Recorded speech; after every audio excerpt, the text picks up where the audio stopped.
Welcome to Living Your Maine Love, the podcast that celebrates the people who are living with passion, purpose, and a whole lot of heart.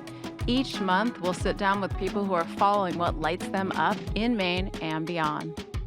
Welcome, Austin.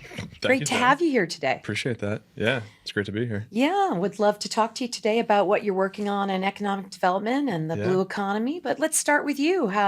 You're a recent Mainer. Yeah, recent Mainer.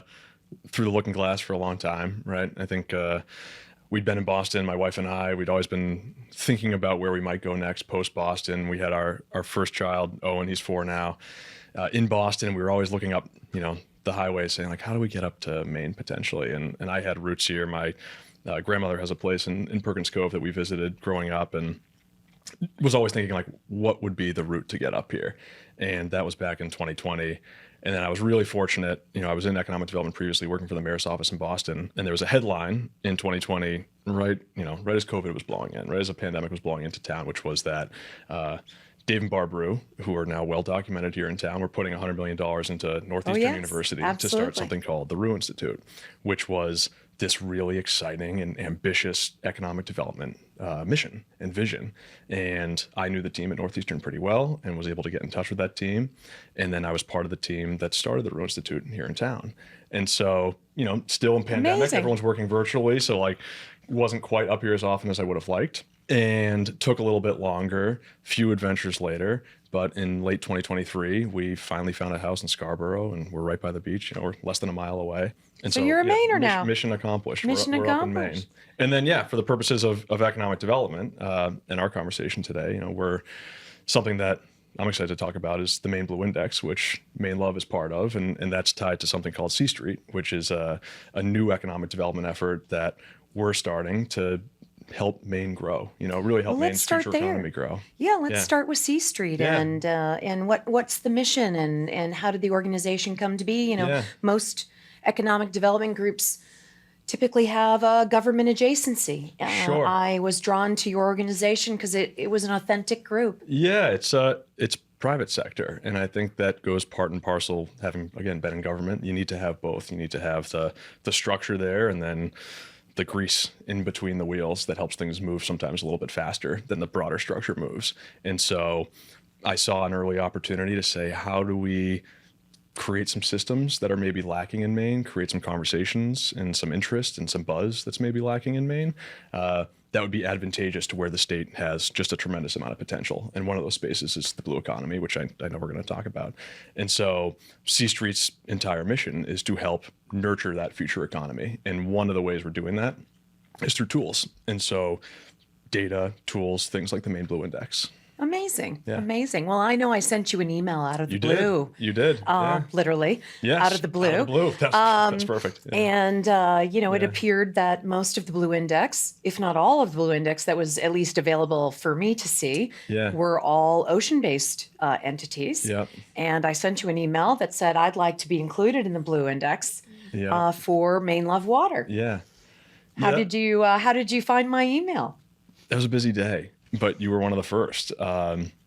We went live with the Maine Blue Index, and I'll take a step back. What the Maine Blue Index is it's a living map. It's a living map of Maine's blue economy. And believe it or not, it's the first time that we've been able to really visualize and see that economy in its entirety, which is surprising because it's such a key part of the state's heritage and a lot of the attention that's being put forth today.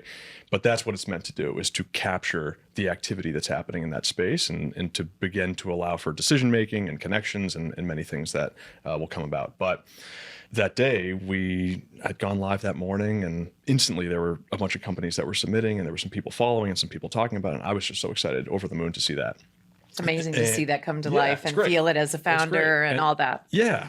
And then a company called Mainelove submitted. It was like 2 p.m. or something like that. And I was like, I know this name. And so I knew it, and I recognized it from the Hearts of Pine and the soccer team. We're the water sponsor for the Hearts of Pine. And what Gabe's been building here in town is like such an awesome effort in itself. So I took a second look. I was like, okay, Mainelove, let me read about this. And you had taken the time to write like a really thoughtful submission, because part of the Maine Blue Index is submit companies that aren't listed in there. And we launched with 300 companies a month ago, and it's well up and over that now already, which is great. So the submission engine is working and doing what it's supposed to be doing. But you were one of those companies, and I started reading about what Mainelove was doing. And, the blue economy traditionally is it's been tied to the ocean, and industry definitions, again, as someone who's worked in economic development, like they're notoriously fickle. And I'm not someone who likes to be particularly dogmatic about really anything in life. I think there needs to be a little bit of, touch and go. And so, you think about some sectors like fintech, maybe. It's pretty easy to understand what that is. You're like, okay, financial technology, usually at the breaking part of the wave. But blue economy, we're talking about a color. So we're like, okay, blue, like not even really accurate if you think about the color itself. Absolutely. But it is a word, it is a badge that's existed at scale, and people have used it to usually describe things that are tied to the ocean, or efforts that are tied to the ocean, or economic efforts that are tied to the ocean. And I think there's more to it than that. I think there is a big sense of connectedness of water and the elements of water and the ecology of water and the economy we're big of water. about water Yes. drives community. Sure. Since the origin of time, water drives community. Yeah. Watering holes with animals. Lions lay down That's their right. claws. They don't eat antelope But at systems- watering yeah. holes, Yeah. So we really, one of the reasons we lean so far into sports, for example, is, Gotta hydrate. community of fandom. Right. But fandom, Sure. community, alcohol replacement, Yeah. no single-use plastic in Yeah. event stadiums, Yeah. Where we can have the biggest impact. Yeah, makes sense. And so we're really focused on, event stadiums, colleges. Yeah. Obviously, we do the retail around those Yeah. engagements, but it's really that where can you make the biggest impact? The biggest impact are at stadiums that have 30,000 people Sure. that do not have an aluminum option. Right. That's right. So we're really trying to be the alternative to single-use plastic Yes. with the best water in the nation in 48 Yeah, from Maine. And so proud of the source. of course. The name is on the can. But therein lied the connection right there, right? It was sort of you in the submission you wrote effectively widened the aperture that I had previously taken to say, like, okay, when we're going to launch this Maine Blue Index, it's going to capture the blue economy as previously defined as something that would tie to the ocean. And in that moment, I said, there's an opportunity to make this bigger and make it a bigger tent because it has to be bigger. And there is more that ties to it. And there is an element of water stewardship, which is exactly Absolutely. what Mainelove is doing. And so I appreciate that because you were at the vanguard of sort of a newer definition and a more holistic definition of something that is incredibly important for the state to be paying attention to. Well, I came back to Maine with an intention. I've been spending summers here. I was born in Windham. I'm 12 generations Maine. If I'm going to come home to Maine, we're going to do something big. Yeah. And I'm trying Let's to do do it. something big for the state. And I Sure. think we sit at a point in Maine where we've relied on traditional agriculture businesses to be our foundational economic values. Yes. Those will probably not change. How do we add Yes. additional things like the RU? I mean, Barbara is in her gift and the Institute have been an amazing opportunity. Yeah. I think for Maine to focus on data and Certainly. data jobs and getting people skilled to take those jobs. Yes. However, I have personally found it difficult to find people to hire in Maine with those skills. So we obviously have some work to do.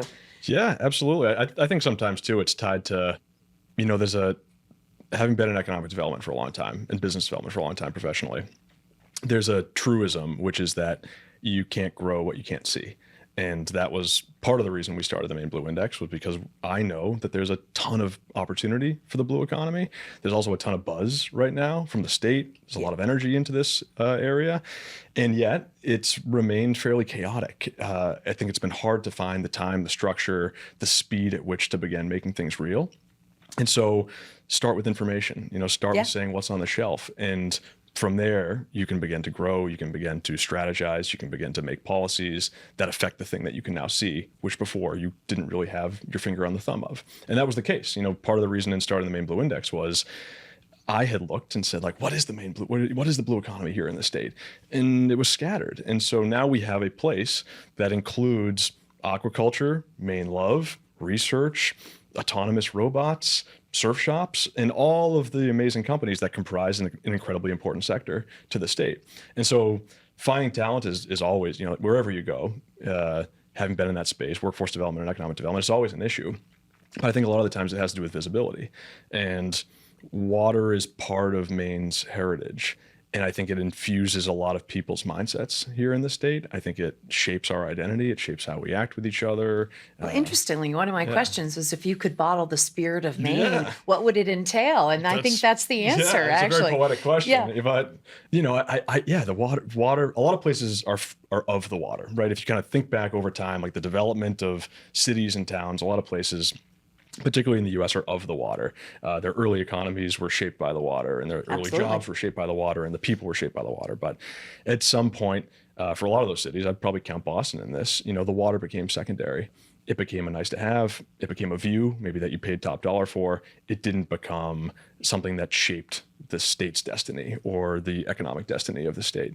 And I don't think that's the case for Maine. I think in Maine, it is part of who we are. And It's so to the that's point the where it's opportunity. a little taken for granted. Sure, yes. When I first started touring breweries and meeting people, I've been away a long time. Yeah. The first answer I would get was, Jen, if you want water, just go get some out of the faucet. What are you doing? I was like, that's actually the point. No. That's actually the whole point, Yeah. is that I've lived in areas of water scarcity. I've lived like California. I've lived in areas with, accelerated development, like in Austin, where infrastructure just cannot keep up with the, influx of people and buildings. So my water is not attractive when it comes out of the faucet. It's legal to drink. Yep. But I don't know many people who drink it. That's right. And so coming home here has been a really interesting year. We just crossed our year anniversary. Congrats. Thank you. It's been an amazing year. Goes by We just fast. crossed 200 stores in Maine, way. the Hearts of Pine, heading down to Boston. Nice. But the product is built for people from away. Yeah. People who It's a have good an affinity of Maine. economic development vehicle in itself. Will pull some people up to Correct. Maine by way Correct. of Boston. By way of Yeah. water, right? Yeah. And kind of started, actually reinforced. I was in Austin. I'm in an elevator. Young lady gets on with a Maine t-shirt on. I'm like, oh, I just got back from Maine. Yeah. Where were you in Maine? She's like, oh, actually, I went to school in Boston. Yep. Which means she went to Harvard. Yep. Went to school in Boston. But the comment she made was, my best memories of college were the weekends I spent in Maine. No way. Yeah. And that's it. Yeah. That's the essence right there. That's the feel of the brand of I'd like to be in Maine. Totally. We're humble, we're proud people, hardworking. Right. How do we take not just that? here for vacation. Just not here for Here vacation. for you to build a life in case you want to. Yes, and then the ability, to your point on sort of the starting with data. Yeah. It's a CPG company. This is all about 5 SKUs. And the data around 5 SKUs, Yeah. but it is ultimately a product and data business. Sure. How do we build more of them in Maine around the blue economy? Absolutely. So I'd like to think that we're a leader in what we're doing to show that.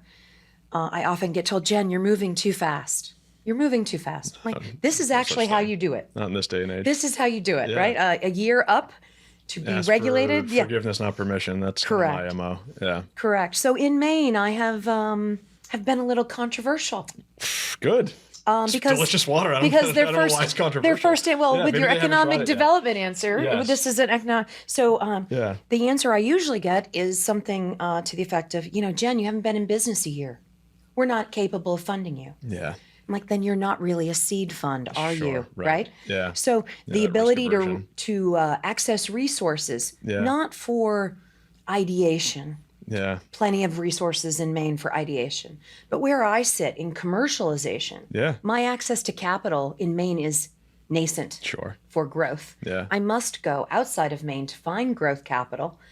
How do we, with your background and your perspective, how do we start that momentum in Maine? Because obviously businesses can't grow Yeah. if a bank is saying, Jen, I can't give you a loan because you That's don't right. have 3 years of history. Yeah. Now I know from starting other businesses that I'm already ahead. Yeah. At 1 year, I'm not going to wait 3 years to be Right. underwritten by any of the banks in Maine. And this is not to be discouraging to other entrepreneurs to discuss things with banks in Yeah. Maine. Yeah. But the basic underwriting process does not meet a venture mindset. Right. Sure. So coming from How do we fix Boston, that? how do we fix Yeah. it? How do we think about that? Believe it or not, that problem exists everywhere. Even when I worked in Boston, you talk to a lot of entrepreneurs. I talk to a lot of entrepreneurs. I mean, I had a mandate, which was attract the Amazons of the world to Boston, but also support the startup ecosystem in Boston. And those are important because you have to sort of protect each of those. Yeah, I've done a lot of work with Mass Challenge. Yeah, exactly. yeah, absolutely. Phenomenal organization.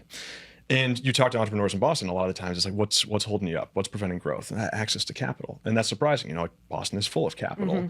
But for healthcare Sure. and for like Yeah, significant it businesses that have good TAMs, that have ownership. There's a parochial sense in Boston where, pedigree matters and the industry you're operating in matters. And if you're in maybe an industry that isn't quite aligned with what Boston investors are used to, it can kind of become like, not quite for Boston. Maybe better for Bay Area where we're used to taking big risks. Yeah. And that's unfortunate because you then lose a lot of potential businesses and opportunities to the Bay Area. I remember the mayor of Boston, the former mayor of Boston, used to say one of Boston's biggest exports is its talent. And that was kind of always interesting to hear. Like, it's an incredible statement. It was so 28 true. or 32 colleges and universities. Over 400,000 students. Yeah, all leaving the East Coast and going elsewhere. And Maine has a similar dilemma that it's run up against. And I think the difference is, to your point, sometimes it's a little bit about almost like a learned helplessness or a learned risk aversion, and that can become infectious.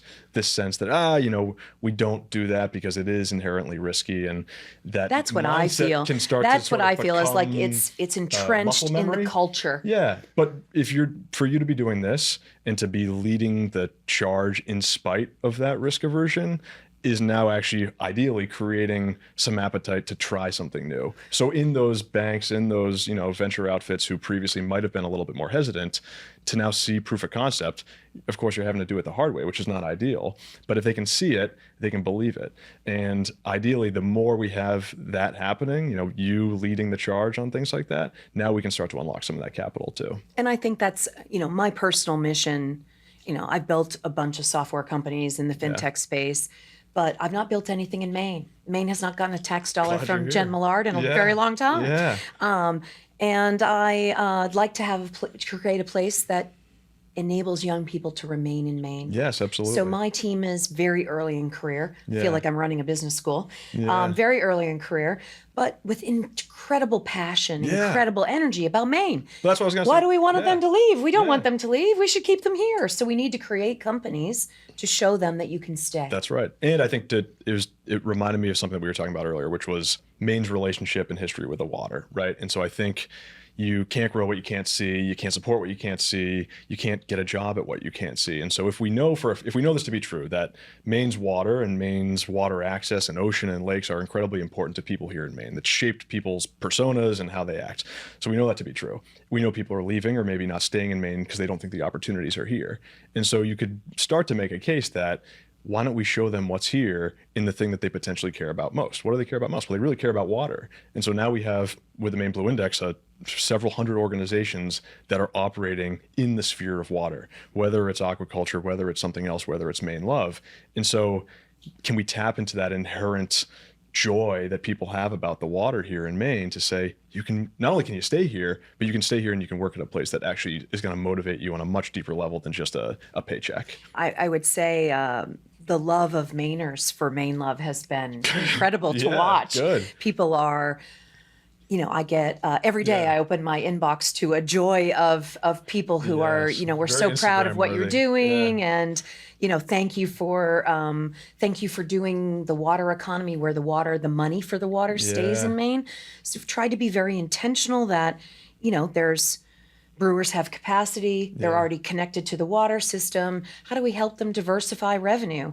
And then how do we enable into a master brand, right? So it's distributed manufacturing. Sure. Can take it from multiple places. Ultimately, it's the same base product to make a bigger expression so that brewers can focus on making amazing beer, but they have some revenue diversification that makes a ton of that sense. enables them to keep their people employed all year. Most brewers lay people off in November and hope to find them again in May. Yes, I never knew this. How do we keep people employed? So the job creation, interestingly for me, and retention is retention at brewers will be greater than the amount of this business can actually be run with a few big brains, I suspect.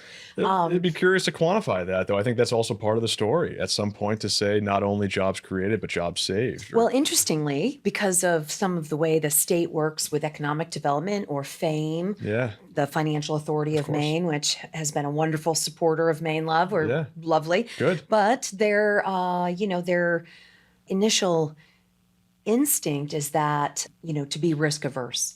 And so really what I feel like my role has been over the last year inside Maine is to show people how to do it. Yes. And so I now have a lot of entrepreneurs in Maine that have actually been asking to come to work at my warehouse. Can I just work where you are, Jen? Yeah. All right. So learn through osmosis. Yeah. So I see the same groups at Startup Maine. Yes. A lot of those, businesses that struggle from ideation to commercialization. Sure. And so really trying to show by example that this is how you do it. Yeah. It can be done here. Yeah. It might take a little extra muscle. It might take a little extra emotional control and pushing, but this is how you do it. Yeah. And that you can make an impact. The other thing that my great joy is working with students. So I give a lot of my time to the Halloran Lab at Colby College, which is an entrepreneurship program at Colby. Yep. But there's a lot of students who believe that they have to be a Mark Zuckerberg and that they are not successful unless they have launched some, metaverse by the time they're 30. Right. I'm 57. I'm coming home to show that you make a difference at any age, Yes. at any time. You've moved to Maine with intention Yeah. to make a difference. And so how do we get more of people like us Yeah. with your economic development hat on? What would Maine need to do to get more of us? I think it's doing a lot of it already. Part of it is that action. I think it's the bias for action of maybe the few versus the many, but folks like yourself who, in spite of perhaps the advisors or the folks that said, maybe don't try that out, just go and do it anyways. And I think the same opportunity exists for the blue economy here in the state. Like we've been talking about that economy being what I would consider a right to win for Maine. And I mean that economically speaking. I mean that we can be competitive and win in that sector. But in order to win, you have to take some risks. And you have to, the more you put yourself in a position to win, the more you're kind of putting your neck out there.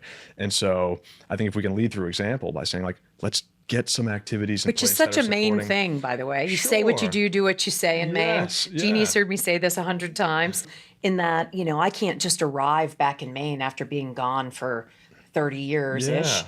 and expect to pick up where I left off. Yes. I have to sort of earn my way back into the community. Yeah. It helps that I'm 12th generation Spain. Oh, yeah. Our daughter's from here. The rest of us are from away. So our daughter, Nellie, she's going to get us into all the, There you all go. the top societies. But you know? interestingly, if I don't tell people that I'm 12 generations Maine, Yeah. I get a different You're attitude. relegated to a different Yes, bucket. I'm relegated Yeah. to, oh, you've obviously lived away, Yes. right? Yes. Yeah, that's I encountered that. Yeah.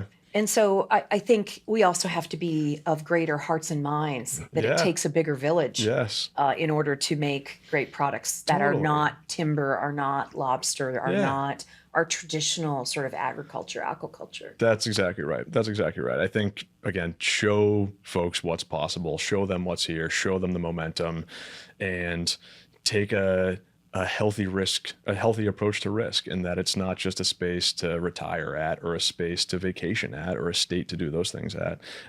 It's a state where you can come and do big things and do them quickly. And I think there is an element of speed that matters with all of this. You're talking about the very successful first year. It's easy to assemble efforts and goodwill and groups and committees and to talk about the next 5 years and the next decade. And there's usually a lot of good ideas in those reports and things. Absolutely. But sometimes it just takes starting and doing it. Well, and then actually, figuring it I out am as a you just go start. along. I am a just start bias to action. Yeah, that's right. And that's what we did a year ago. We said, let's just start. Sure, We you didn't saw have the a concept. opportunity. We didn't have. You I figure just it out had as you this go idea along. that Yes. I was at a brewery and the equipment wasn't running. I'm like, why is the equipment? Why is nothing running? Why do I Yes. not hear Yeah. manufacturing Humming. happen? And they're like, oh, Jen, we already made all our beer this week. I was like, but what else are we doing? Yeah. Crickets. Oh, that's fascinating. And that's every brewery. That's Yeah. not just one brewery. It's Yeah. every brewery. So then you recognize that you have all this capacity connected to the same water. Sure. With millions and millions of dollars of infrastructure that's already been underwritten. Yeah. How do we help them Sitting unused. diversify their revenue streams Yes. to enable their entrance to the blue economy Yep. in a way that they wouldn't have thought of? Yeah. They think of themselves as artists, brewers. Yeah. So this is really to enable them to do revenue That's right. diversification. Yeah. The mission can remain exactly the same, but just find a way to keep the lights on or the machines on in this case. So I had some brewers this winter that didn't lay people off. Yeah. They actually hired people, and That's we ran great. water all winter. That's great. So I'm sitting a little heavy on inventory Yeah. because I didn't know what to expect for the summer, right? That's right. As brewers kind of ramp back up. Yep. Yep. But we helped, Right down the street from me. I don't know if you know the folks at Higgins Beach Market, but they just they redid Higgins Beach Market, and I haven't been in the new version yet. I've been going down to Hank's, which is down the street, but I would expect that this would be a perfect We are fit. already there at Good. the Okay. Higgins Market. Good. We actually took photos there yesterday. All right. Yeah, the new setup is really nice. But I think of that motion of, I mean, we're so close to that beach and that market that That's your home store. What a perfect fit. Yes. So I've always I love lived the next to inventory. the Town Landing in Falmouth. Nice. That Okay. was my home store. Yes, And cool. so as a founder, carrying the first case of water into the Falmouth Town Landing, I literally lost my mind. Like, is this actually happening? Yes, Am that's I great. actually doing this? Yeah. And it's such joy. That's so fun. Such joy. And then when Yeah. you see it at Higgins, you'll see it very quickly. I mean, I think what you're doing is exactly what Maine needs. It's going to create magnetism. And it's scary, right? To start anything new and to take a leap to do that. Even in some ways, what we're doing at C Street and what we're doing with the Maine Blue Index is a leap. It's a leap to create inertia and momentum where there could be structure and there could be momentum. And there's going to be more coming on that front too. We're going to be launching a few more initiatives to drive that flywheel a little bit faster. But it starts by doing, right? And really what we've really enabled brewers to become co-packs. Yeah, great. Help them understand that water is food. So water is regulated by the FDA. Yep. Beer is regulated by the ATF, interestingly. Interesting. Yeah. So there's little to no hygiene required if you make beer. Yes. But water is food. So there is a little mindset shift. fascinating. Yeah. At the brewer. You have to, have hand washing stations. A few things that hygienically we'd probably like to have happen at you would manufacturing expect might facilities. be the case anyways. Yeah. But interestingly, there's really only one GMP co-pack, good manufactured principle co-pack, Yeah. in the entire state of Maine. Wow. And so what we've been enabling is for brewers to see revenue diversification Yeah. and to become co-packs. That's really So cool. it's great they're making water for me, but ultimately they could be making other things for other people. Yeah. So think bigger. So we're trying to help that entire economy think beyond beer. You Yeah. started with beer. It doesn't mean you need to end with beer. You can still make beer. What do you need to be 10x the current size here in Maine? What do you need? For me. What does Mainelove need to be? So bigger at and this more point, successful than it currently at this is? point, it is capital. Is it? Because it's time to put the right butts in the right Yeah. seats. Let this be the call to Austin. arms for everyone to, Yeah.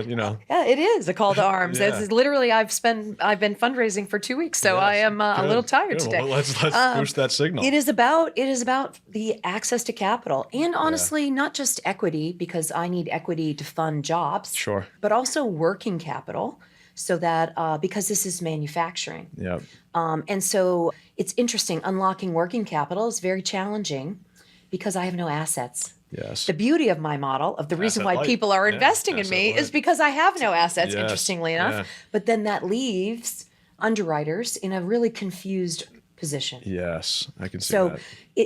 it is a little bit of a unique ask for a working capital line with a forecasted revenue. Yep. Okay. That's really where we are. Yeah.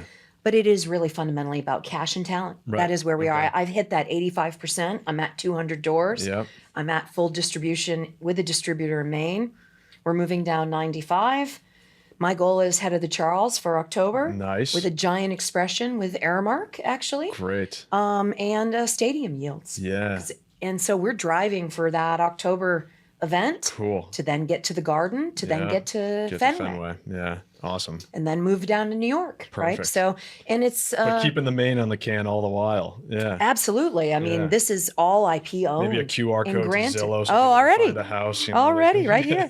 Right. Just, We're gonna we'll backlink really- Zillow right in Yes, there. we're It'll gonna be great. nest a lot of little eggs in there so people can find their way to Maine. Exactly. So it Yeah. is, I did it intentionally. We don't work with the Tourism Bureau, Yep. actually, but I Might do be- might believe, be time. I do believe this is the best Yeah. expression for Maine. Yes. For people from away with an aspiration for Maine. Totally. I want to drink Maine water in Florida. I want Yeah. to drink Maine water in Boston because there's an affinity. There's a concept that it's cleaner, artisanal. Yes. And they're not wrong. No, I mean, that's This is the best water in the nation. I am a sucker for good packaging. This is great packaging. When I mean, particularly in the craft beer industry, right now you look across a sea of logos and designs, and some of them are just so interesting that they do catch your eye, and you're like, I'm frozen otherwise, so that's what I'm going to go with. It's choice paralysis, though. Yes. If you stand in front of that beer cooler at Whole Foods, you panic a little bit. It's choice paralysis. Yeah. There isn't a consumer that is not going to feel choice paralysis. Yes. My career's been in consumer my entire time. Yeah. And actually, it was one of the initial learnings was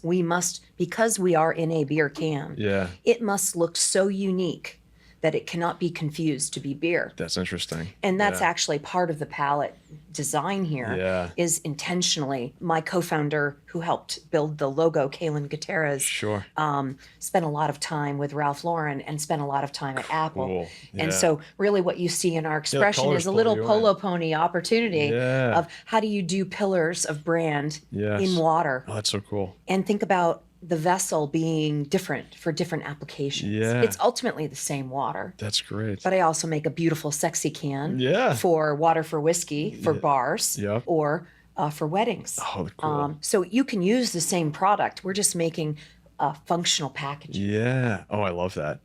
Are you in Whole Foods yet? So we have an opportunity to be at the Whole Foods shelf here locally. Cool. Okay. I don't know anything about getting into that store, unfortunately, I could have gotten into Hannaford last year, probably, if I'd pushed my way in to the local shelf. I'll drive by next time and just. They've been amazing. No, John, the non-alcoholic buyer there has been an incredible person. Mike Vale at Hannaford is an incredible leader. And I think this is an important point for new brands in Maine, actually. Yeah. So people are very attracted to that local shelf. And if you look at what's on their beautiful products, there's a beautiful jam I like. Yeah. I couldn't tell you the brand. Yeah. Because the branding is not necessarily of significance, right? And so I actually waited a year for Hannaford to call me to get 50 of their top doors. Okay, there we go. Not one door. Yeah, great. And so sometimes the tactical patience is the hardest exercise. Yeah. And that was a tactical patience exercise. Sure. That paid dividends. But I'm pushing 50 doors this week. Congratulations. Right before summer. Great. It's perfect. Yeah. And we'll do a lot of interesting things with them. Yeah. But I'm a big believer.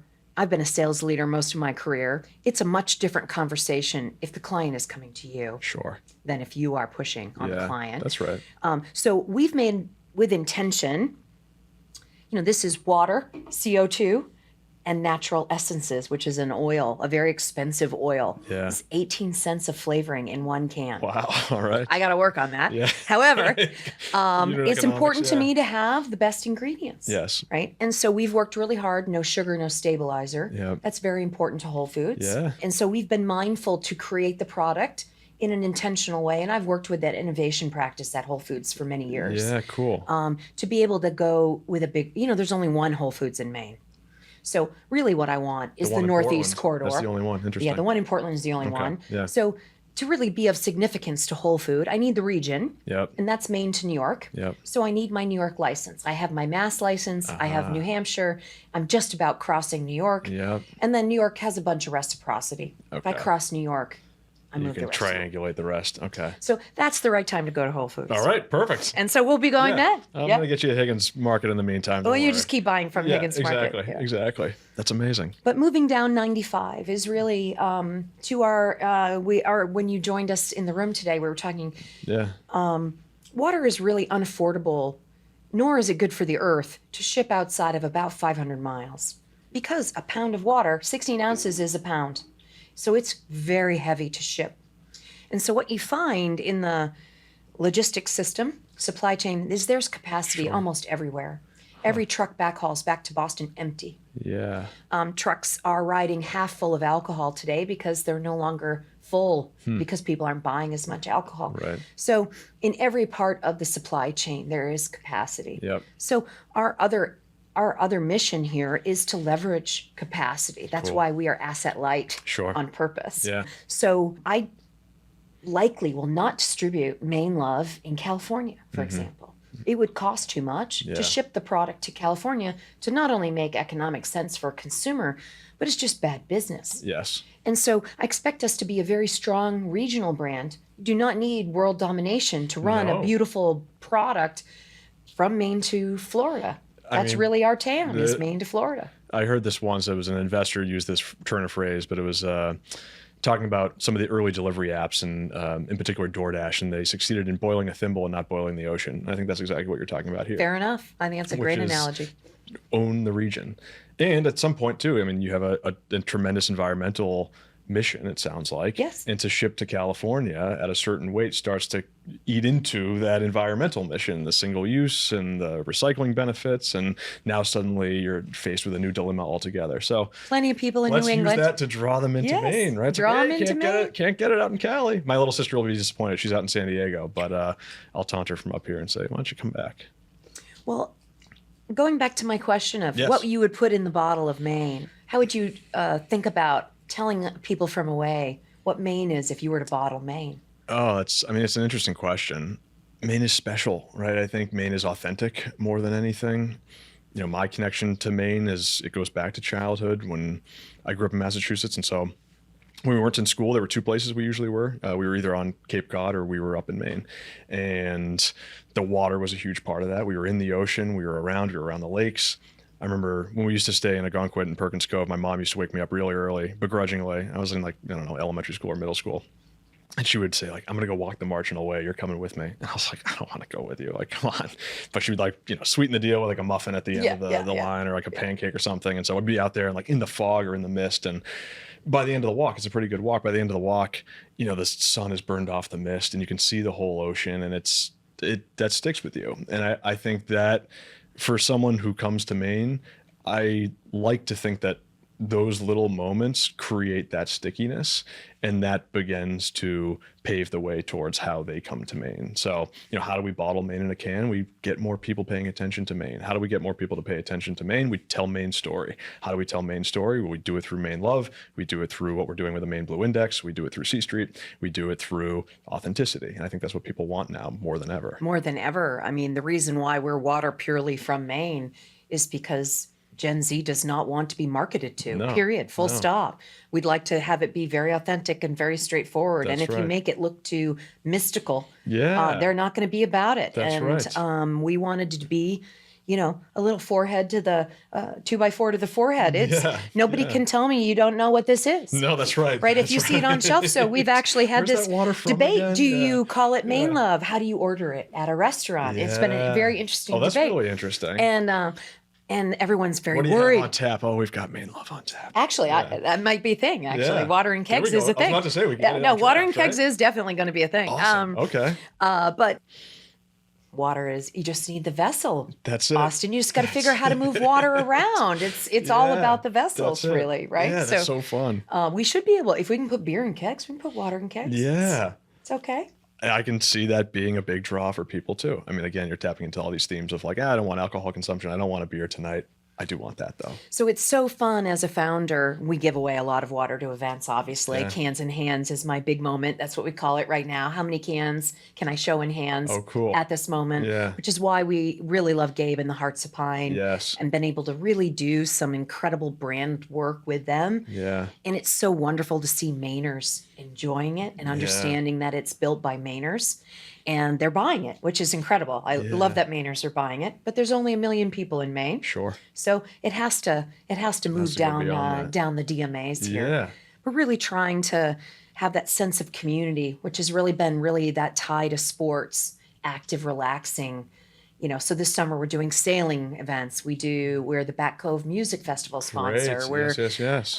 Doing we were the project graduation sponsor for Yarmouth High School. So we've tried to do a variety. Everyone drinks water. Yeah. Water does not discriminate. It's not a bad tagline, right? Everyone drinks water. I've been saying that to our kids lately. Hot day hydrate, hot day hydrate. And so that's a good one. I know